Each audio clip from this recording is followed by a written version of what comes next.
They screamed the words like they wanted to carve them into me. The greatest gift for your brother's wedding is if you disappear from our family forever. I didn't cry. I didn't beg.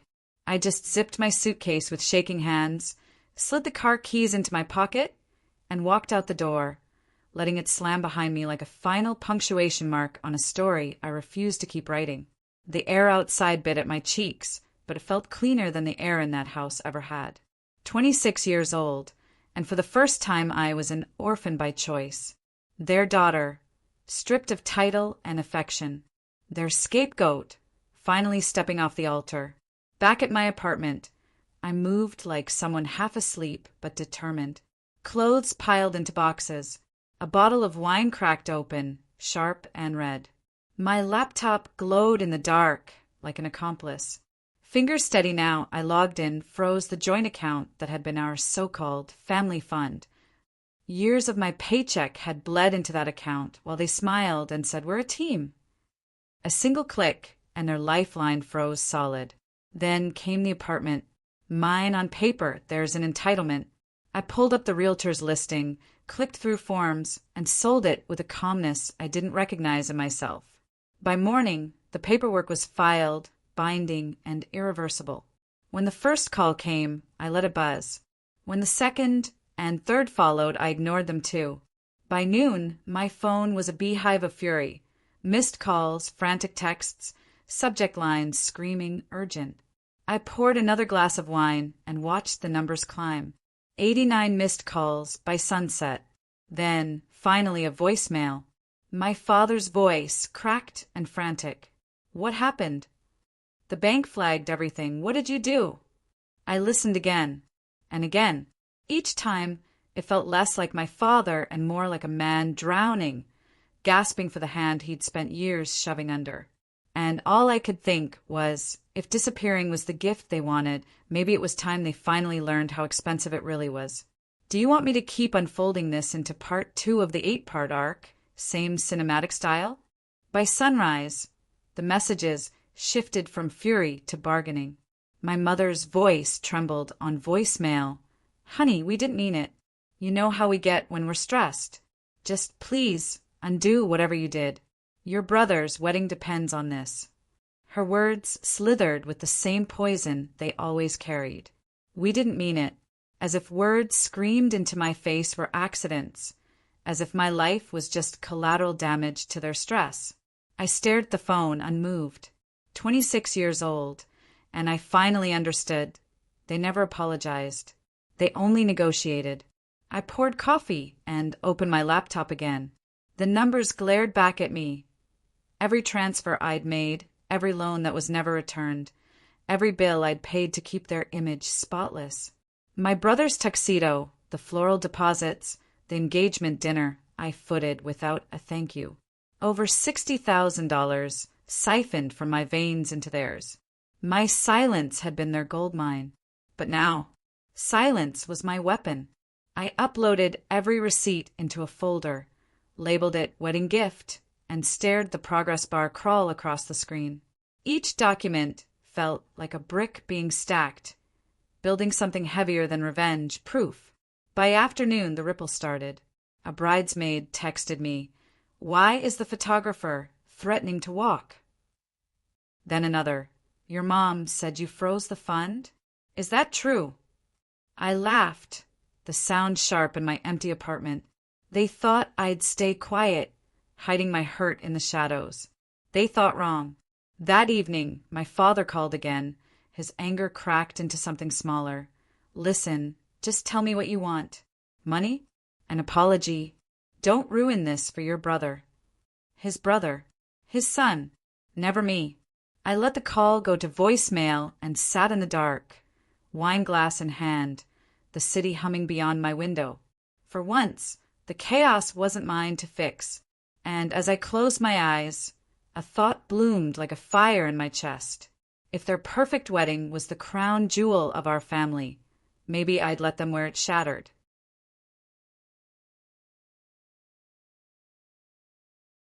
The night before the rehearsal dinner, I sat on the floor of my stripped-down apartment, surrounded by half-empty boxes. My phone buzzed on the counter like a trapped insect, each vibration a new demand. My brother had finally joined the chorus. Fix this now. You're embarrassing us. Grow up. Embarrassing them. That was always the sin, wasn't it? Not that they drained me dry. Not that they spat the word forever like a curse. Just that I dared to expose the cracks. I ignored him and went back to the file I'd created. Every statement, every signed document sat in perfect order. But it wasn't enough. Not yet. I opened my email and began attaching the file to a draft addressed to one person who would savor it more than anyone else, Uncle Ray. My father's estranged brother, the one he called a vulture. Ray lived for blood in the water, and now I had given him a feast. Within an hour, he called. His laugh was jagged, alive. They've been robbing their own daughter blind and parading the boy like a prince? Oh, kid, you've handed me a masterpiece. My stomach nodded, but I didn't stop him. Some betrayals are too heavy for one set of hands. The ripple began instantly. A vendor emailed me directly. Your father's check bounced. We're canceling unless this is resolved by morning. Then a cousin messaged. People are whispering. Why would you pull funding days before the wedding? Why? As if the reason wasn't stitched across every scar they'd given me. I stood at the window, watching headlights slide across wet pavement, and felt something shift inside me. They thought I'd break, that I'd crawl back out of guilt or shame. But the truth was simpler. I wasn't ruining their wedding. I was letting them choke on the life they built without me. And as the city hummed beneath me, the question pressed in quiet, steady rhythm. Would I watch from the sidelines tomorrow, or would I make sure the whole room saw the empire collapse in real time? The rehearsal dinner was supposed to be their victory lap. I knew because I saw the photos stream across social media, the rented smiles, the champagne toasts, the captions dripping with perfection. Family first, celebrating love. But behind the polished filters, cracks were spreading. Ray called me mid-scroll, his voice thick with amusement. Your old man's drowning. Ballroom management just went public. Says the deposit bounced. Local papers are sniffing around. Kid, you don't even have to lift a finger. They're doing the demolition themselves. I pictured it, my mother's forced laughter, my father's vein bulging at his temple, my brother snapping at waitstaff while pretending to be a gentleman. The image should have made me sad. Instead, it settled over me like quiet justice. By midnight, my mother finally texted, You've made your point. Come tomorrow. We'll talk. Just don't ruin the wedding. I stared at her message until the words blurred. Come tomorrow. As if she could summon me, like a prop, polish me up for the illusion of family unity. She didn't want me. She wanted my silence, my compliance, my invisible presence in the background. I typed a reply, then deleted it. Again and again. Nothing felt right. In the end, I powered off the phone and let the dark room hold my answer. The next morning, I slipped into a cafe downtown. Laptop open, the world buzzing around me. Headlines were already crawling across news sites. Prominent family in financial dispute. A photo of my father shaking hands with a city official appeared under the text, his smile brittle, his eyes hollow. I stirred sugar into my coffee and thought about the wedding hall, the guests expecting spectacle, the weight of their whispers when the truth unraveled mid-ceremony. And then it struck me, clear as glass. If their greatest gift was my disappearance, maybe the cruelest gift I could give was to let them stand exposed, while I lived, breathing, free and untouched. The morning of the wedding, my phone was already vibrating when I woke. I didn't even check, I knew it was them. Desperation has a sound, and it buzzes like a dying insect. I showered slowly, dressed simply, jeans, a black sweater, and brewed coffee like it was any other Saturday. Somewhere across town, makeup artists were painting smiles onto faces. Photographers were setting up tripods, and caterers were calculating unpaid invoices. And me?